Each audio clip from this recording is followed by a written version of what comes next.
Programang ito ay rated SPG, striktong patnubay at gabay ng magulang ang kailangan. Nagdesisyon nga si Aling Tinding na hanapin ang kinaroroonan ni Tanggol dahil sa bigat ng kanyang nararamdaman tungkol sa sinapit ni Alfredo.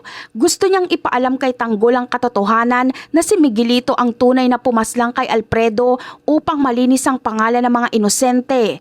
Bukod sa pagbibigay ng impormasyon, dala rin ni Aling Tinding ang pagsusumamo na matulungan siya nila Tanggol na makamit ang hustisya para sa kanyang mahal na si Alfredo. Hindi alam ni Tinding na habang papunta siya kay Tanggol ay lihim na pala siyang sinundan nila Rigor at Mando.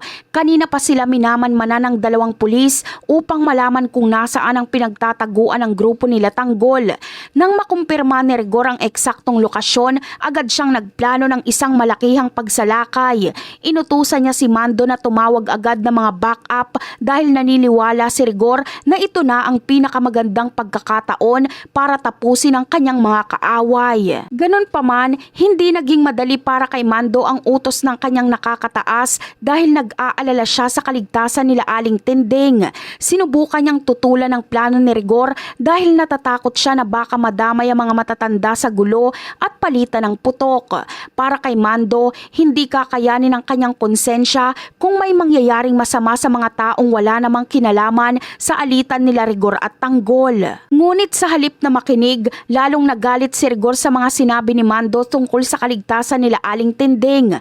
Puno ng puot ang puso ni Rigor kaya wala na siyang pakialam kung sino man ang madamay o masaktan sa gagawin nilang paglusob.